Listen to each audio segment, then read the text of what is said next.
آزاد Kashmir police نے شاعر احمد فرحاد سے اہل خانہ کی ملاقات کروا دی۔ مظفر آباد سے باہر کے ہوڑی تھانے میں بیوی، بچے اور بھائی سے ملوایا گیا۔ احمد فرحاد کے بھائی کا کہنا ہے رہائی تک قانونی جنگ جاری رہے گی۔ اس سے پہلے اسلام آباد ہائی کورٹ میں اٹارنی جنرل نے لاپتہ شاعر کا پتہ چلنے کی اطلاع دی۔ عدالت کو بتایا Ahmad Farhad cyber crime act میں 4 روزہ جسمانی ریمانڈ پر آزاد کشمیر پولیس کے پاس ہیں۔ عدالت جمعے کو دوبارہ سماعت کرے گی۔ پی ٹی آئی وکیل کا خاور مانیکا پر حملہ، گھونسا مار کر نیچے گرا دیا۔ موقع پر موجود وکلا خاور مانیکا کو بچا کر لے گئے۔ نکاح کیس میں سزا کے خلاف اپیلوں پر محفوظ کیا گیا فیصلہ نہ سنایا جا سکا۔ سیشن کورٹ کے جج شاہ رخ ارجمند نے معاملہ اسلام آباد ہائی کورٹ کو بھیج دیا۔ جج کی کیس دوسری عدالت میں منتقل کرنے کی صدا۔ کہا خاور مانیکا نے مجھ پر عدم اعتماد کا اظہار کیا، ایسے میں کیس سننا مناسب نہیں ہوگا، اپیلوں کو کسی اور عدالت میں ٹرانسفر کیا جائے۔ Chairman P T I barrister Gohar کہتے ہیں نکاح کیس کا فیصلہ نہ سنانا پری پلان ہے۔ خاور مانیکا نے عدالت میں غیر اخلاقی گفتگو کی، ایسے الفاظ استعمال کیے گئے جو دہرائے نہیں جا سکتے۔ شبلی فراز بولے سیاسی طور پر بنائے گئے نکاح کیس میں تاخیری حربے استعمال کیے جا رہے ہیں، ملک میں سیاسی عدم استحکام ہے۔ نکاح کیس کی سماعت میں خاور مانیکا نے جو تماشا کیا وہ سب نے دیکھا۔ ہم ریاست کو کمزور ہوتا دیکھ رہے ہیں، کوشش کی جا رہی ہے بانی پی ٹی آئی کو جیل سے باہر نہ آنے دیا جائے۔ ترجمان تحریک انصاف رؤف حسن کی پریس کانفرنس، کہا عدت کیس گرمی کی چھٹیوں کے بعد لگانے کی کوشش کی جا رہی ہے، جوں جوں وقت گزر رہا ہے ریاست پر پریشر بڑھتا جا رہا ہے۔ مزید کہا کہ بانی پی ٹی آئی پر ایک اور مقدمہ بنانے کی تیاریاں ہو رہی ہیں، حقائق پر مبنی نظم لکھنے پر شاعر احمد فرحاد کو سزا دی جا رہی ہے۔ لیگی رہنما بیرسٹر عقیل کہتے ہیں آج تحریک انصاف کے غنڈوں نے ایک گواہ پر حملہ کیا، ملک دشمن ٹولہ ایک بار پھر 9 مئی جیسے سانحے کی کوشش میں ہے۔ اب آپ کا جھوٹا اور منفی پروپیگنڈا نہیں چلے گا، آپ نے ملک توڑنے کا آغاز کیا ہے، اب قانون حرکت میں آئے گا۔ اسلام آباد میں پریس کانفرنس کرتے ہوئے بیرسٹر دانیال چودھری بولے بانی پی ٹی آئی خود کو شیخ مجیب سے ملا رہے ہیں، یہ دشمنی سیاسی سسٹم سے نہیں پاکستان سے کر رہے ہیں۔ آج ملک میں جو ہو رہا ہے وہ تاریخ میں کبھی نہیں ہوا۔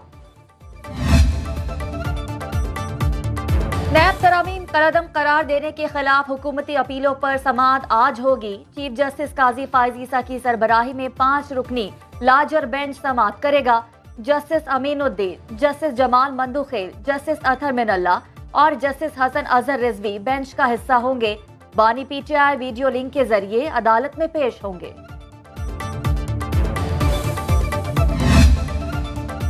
اسلام آباد ہائی کورٹ نے ٹیلی کام کمپنیز کو نگرانی کے لیے فون کال ریکارڈ کرنے سے روک دیا، صارفین کے ڈیٹا تک رسائی اور اس کا استعمال بھی روکنے کا حکم۔ جسٹس بابر ستار نے بشرا بی بی اور نجم الثاقب کی آڈیو لیک سے متعلق درخواستوں پر سماعت کے دوران ریمارکس دیے۔ اگر ٹیلی کام کمپنیز کا ساز و سامان غیر قانونی سرویلنس کے لیے استعمال ہوا تو اس کی ذمہ داری ان پر عائد ہوگی۔ اسلام آباد ہائی کورٹ کا ایڈیشنل اٹارنی جنرل کو وفاقی حکومت سے ہدایات لینے اور عدالتی سوالوں کے جواب جمع کرانے کا حکم۔ سپریم کورٹ نے تحریک انصاف کو انتخابی نشان سے محروم کرنے پر برطانوی ہائی کمشنر کا اعتراض بلا جواز قرار دے دیا۔ رجسٹرار نے چیف جسٹس قاضی فائز عیسیٰ کے حکم پر خط لکھ کر تفصیلی جواب دیا۔ خط میں لکھا کہ سپریم کورٹ نے وہی کیا جو قانون کہتا ہے، انٹرا پارٹی انتخابات کا انعقاد سیاسی جماعتوں میں جمہوریت کی ضرورت ہے، کوئی سیاسی جماعت انٹرا پارٹی انتخابات نہیں کرواتی تو وہ انتخابی نشان کے لیے اہل نہیں ہوگی۔